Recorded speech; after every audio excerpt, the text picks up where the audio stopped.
오신 성도님들을 축복합니다. 우리 다 같이 인사합시다. 사랑합니다. 축복합니다. 무더운 더위에 이렇게 더위를 뚫고 하나님 앞에 예배드리러 오신 우리 성도님들을 축복합니다. 오늘 말씀은 깨어 기다리는 신부라는 제목으로 은혜를 나누려고 합니다. 옛날 한 마을에 결혼을 앞둔 신부가 있었습니다. 결혼식 날짜가 가까워질수록 신부는 아침에 눈을 뜨자마자 거울을 보고 머리카락 하나, 드레스 주름 하나까지 세심하게 준비했습니다. 결혼식 전날 밤 신부는 설레는 마음으로 잠도 잘 오지 않았습니다. 드디어 내 사랑하는 신랑을 만나는 날이구나. 사랑하는 사람을 만난 날이 정해져 있으면 그날이 두렵지 않습니다. 오히려 기쁨과 설렘 속에 하루하루 준비하게 됩니다. 예수님은 다시 오신다고 약속해 주셨습니다. 우리는 그분의 신부입니다. 그렇다면 재림의 날은 두려움의 날이 아니라 기쁨과 기대 속에 준비하는 날이어야 합니다. 문제는 우리가 정말 그날을 기다리는 마음으로 살고 있는가 하는 것입니다. 사람들은 종말을 세상의 파괴로만 생각하지만 성경은 구속사의 완성이므로 말씀합니다. 구속사의 흐름은 창조, 타락, 구속, 완성 그렇게 흘러갑니다. 예수님의 초림은 구속을 시작하셨고 재림은 구속을 완성하시는 날입니다. 첫 번째로 재림의 시기는 아무도 모릅니다. 36절 보니까 그러나 그 날과 그 때는 아무도 모르나니 하늘의 천사들도 아들도 모르고 오직 아버지만 아시느니라. 그날과 그 시간을 아는 분은 오직 하나님뿐입니다. 권사님 잠깐만요. 하나님만이 아신다는 것은 여호와의 아시는 한 날이 있으리니에서 나옵니다. 스가랴 14장 7절 보면 여호와께서 아시는 한 날이 있으리니 낮도 아니요 밤도 아니라 어두워 갈 때에 빛이 있으리로다. 예수님이 강림하시는 날과 시간은 하늘의 천사들이 모르는 것은 물론 심지어 아들 자신도 모르고 오직 하나님만이 아십니다. 그러기에 예수님을 믿고 따르는 그리스도인들은 도적같이 도래하는 그날을 대비하기 위해서 날마다 깨어있어 근신해야 합니다. 그런데 성자조차 재림의 시기를 모른다고 하는 규절은 자칫 성자의 전지성, 곧 신성과 모순되지 않는가라는 의문을 일으켰습니다. 이러한 의문점은 삼위일체의 징후상 원리에 의해서 설명되어질 수 있습니다. 하나님의 구원 역사에 있어서 성부 하나님은 애정하시고 성자는 구속하시고 성령은 보존하시는 직무적 차이가 있기 때문에 재림의 시기는 예정하시는 성부만이 아시는 것입니다. 그러므로 본절은 삼위일체를 더 명백히 뒷받침해 줄지언정 결코 그리스도의 신성과 전지성에는 모순되지 않습니다. 인간의 호기심은 날짜를 알려고 하지만 주님은 날짜보다 준비를 강조하십니다. 구속사적으로 예수님의 초림과 재림 사이의 시간은 은혜의 기간입니다. 베드로후서 3장 9절 보니까 주의 약속은 어떤 이들이 더디다고 생각하는 것 같이 더딘 것이 아니라 오직 주께서는 너희를 대하여 오래 참으사 아무도 멸망하지 아니하고 다 회개하기에 이르기를 원하시느니라 이렇게 말씀하십니다. 두 번째로 노아의 때와 같습니다. 노아 시대 사람들은 하나님의 경고를 무시했습니다. 먹고 마시고 장가들고 시집가느라 심판이 가까운 줄 알지 못했습니다. 노아는 120년 동안 방주를 지으며 하나님의 심판을 경고했습니다. 그러나 사람들은 그 말을 비웃었습니다. 비가 온다고? 그게 말이 돼? 그들은 여전히 먹고 마시고 장가들고 시집가며 평소처럼 살았습니다. 그런데 어느 날 하늘에서 비가 쏟아지고 하나님이 방주의 문을 쾅 하고 닫으셨습니다.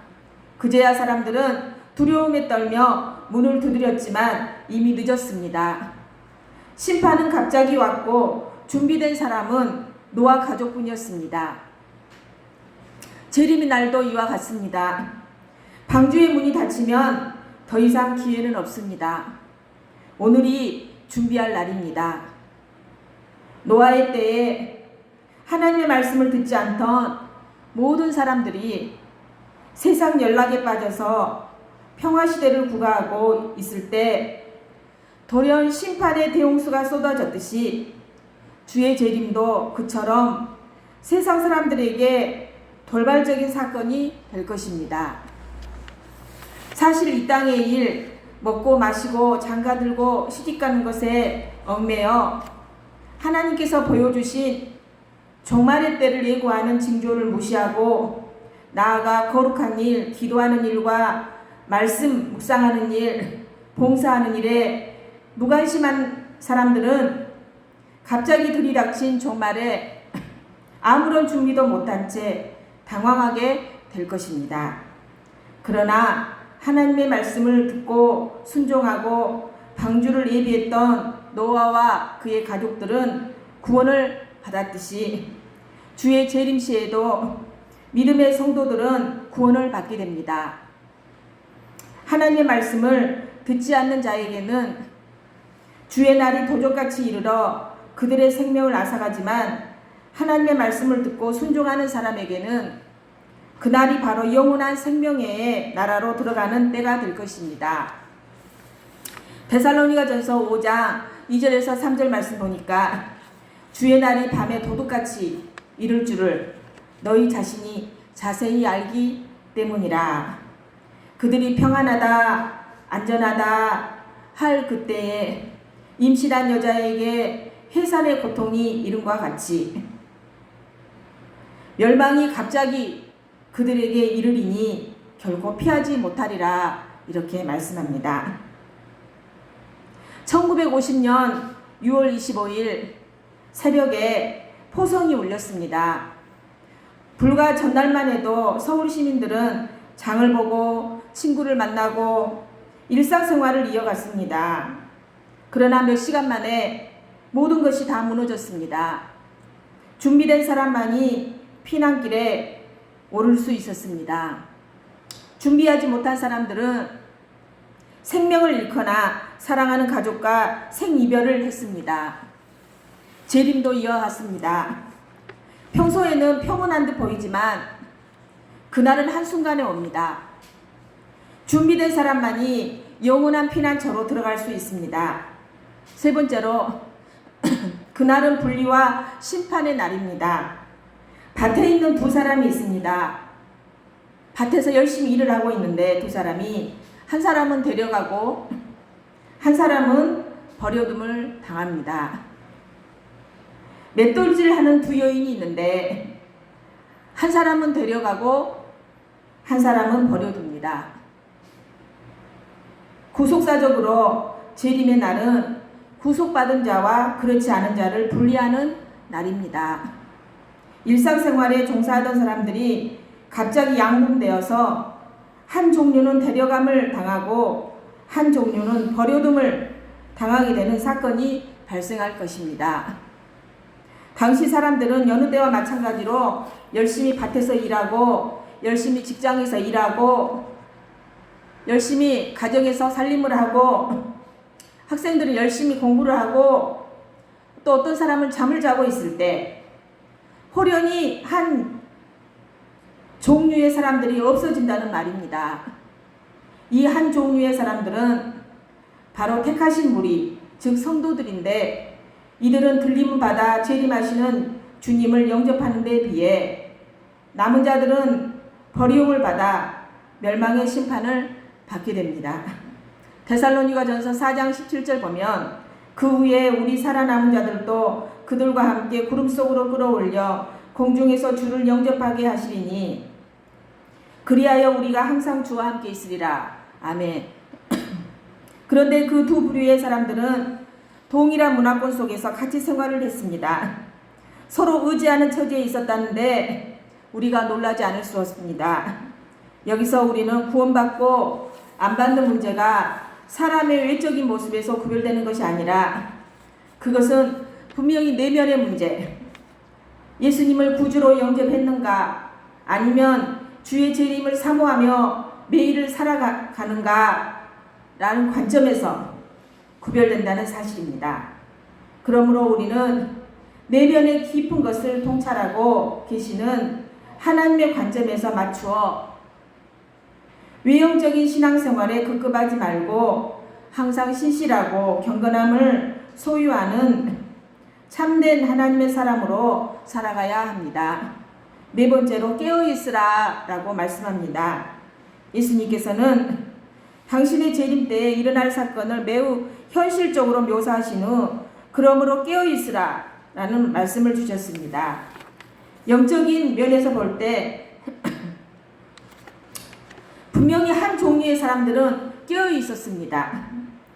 그런데 한 종류의 사람들은 잠자고 있었던 것입니다. 바로 영적으로 깨어 있는 사람이란 항상 하나님을 바라보고 그의 말씀을 듣고 순종하고 기도하는 생활을 하는 사람들입니다. 주님께서는 깨어 있으라는 권면을 도적의 비유를 들어 말씀하셨습니다. 만일 집주인이 도적이 밤 어느 시간에 오는 줄을 알고 있다면 그 시간에만 깨어나 침입하지 못하도록 막을 수 있지만 도적이 오는 시간을 아는 집주인은 없습니다.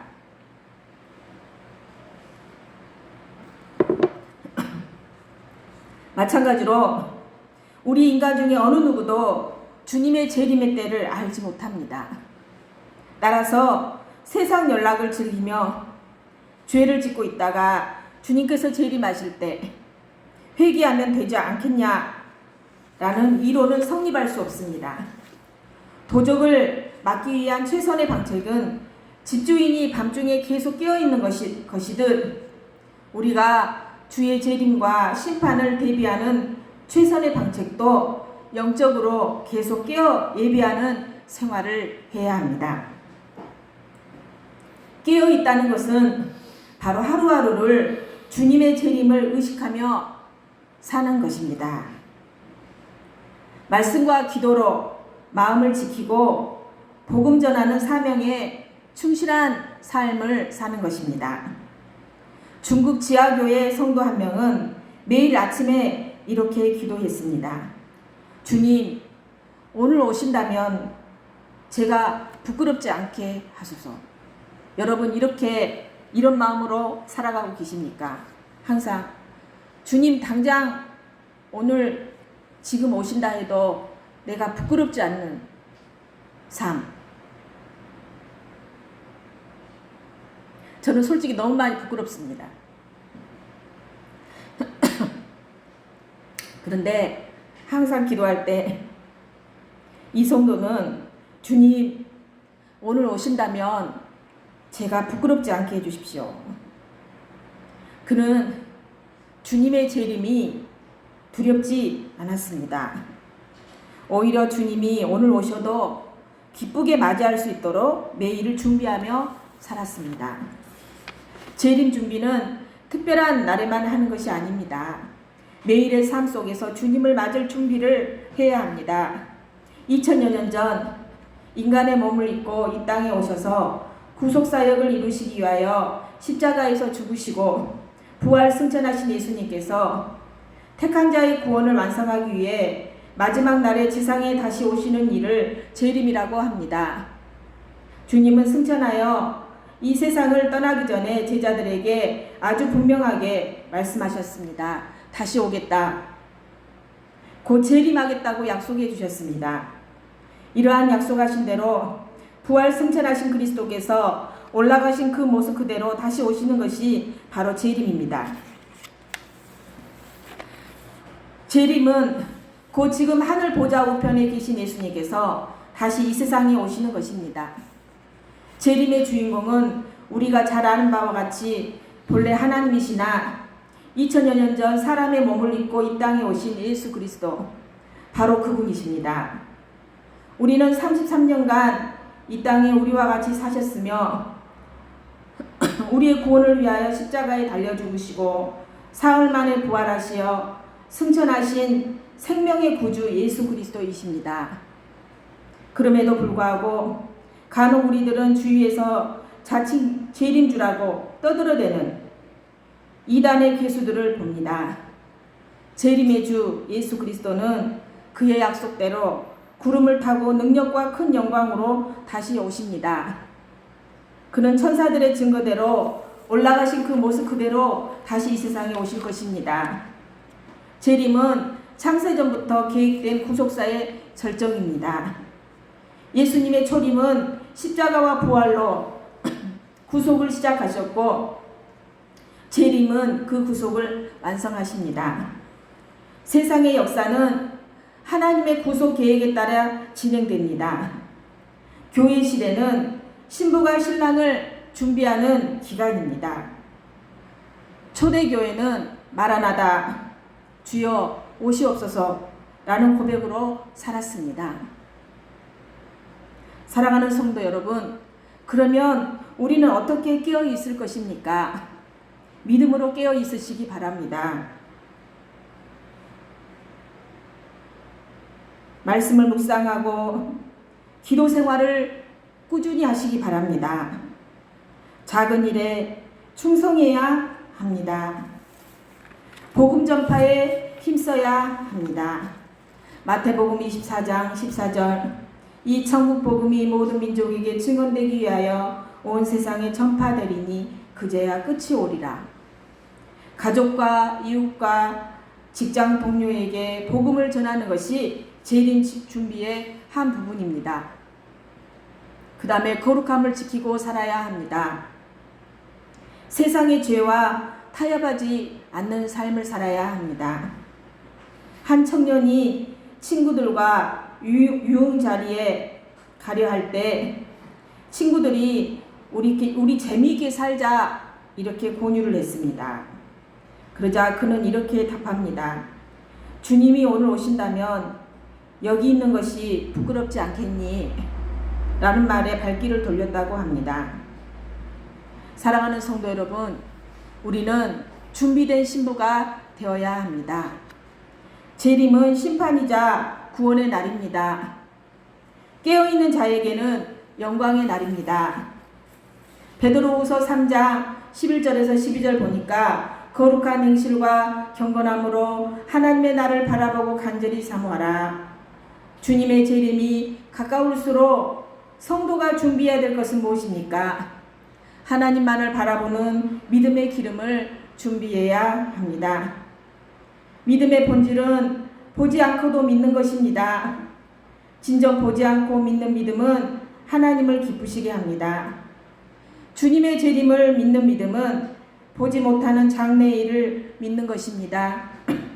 오직 전능하신 하나님의 약속만을 신뢰하는 슬기로운 성도가 되어서 믿음의 기름을 준비합시다.